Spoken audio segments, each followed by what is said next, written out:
Olá, meu nome é Ana Carla, sou aluna da Biomedicina e faço iniciação científica sob orientação da professora doutora Kátia Dalivaico. Eu vou apresentar agora o meu projeto de iniciação científica denominado Efeito da suplementação crônica com óleo de peixe sobre o desenvolvimento motor de ratos Wistar. Bem, a gravidez é um período muito crítico para o desenvolvimento do feto, e muitas coisas podem alterar o desenvolvimento normal dessa gestação. Por exemplo, modificações epigenéticas, a saúde materna, a exposição a xenobióticos, a microbiota materna e também alterações hormonais e nutricionais.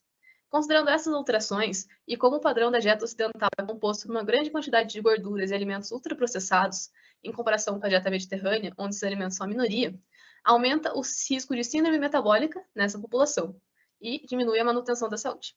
Considerando isso, esse trabalho tem como objetivo acompanhar o desenvolvimento físico e reflexo de filhotes de mães suplementadas com excesso de ácidos graxos, e também observar possíveis alterações em parâmetros neurológicos e motores decorrentes dessa suplementação materna. Para isso, foram utilizadas 24 ratas Wistar, divididas em 4 grupos.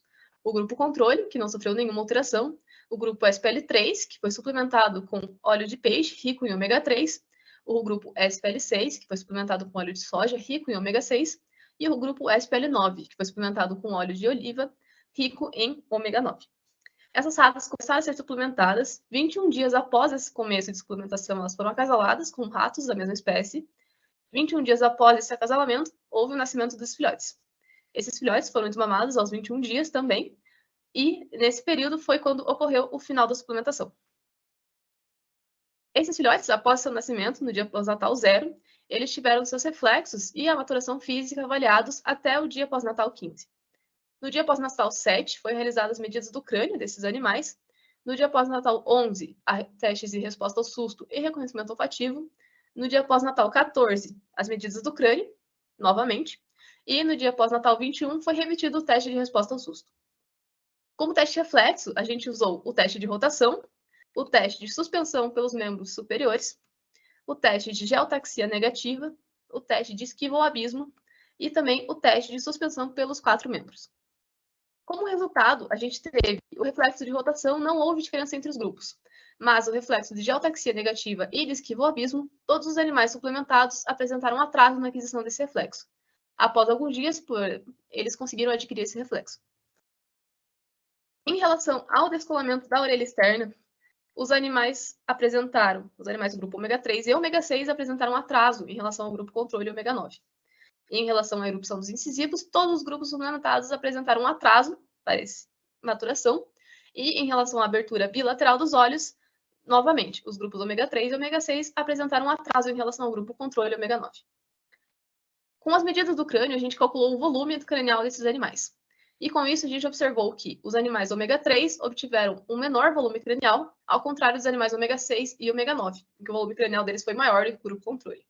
Os animais ômega 6 apresentaram os maiores volumes craniais, maiores do que todos os outros grupos. Esse mesmo padrão se repetiu no dia pós-natal 14.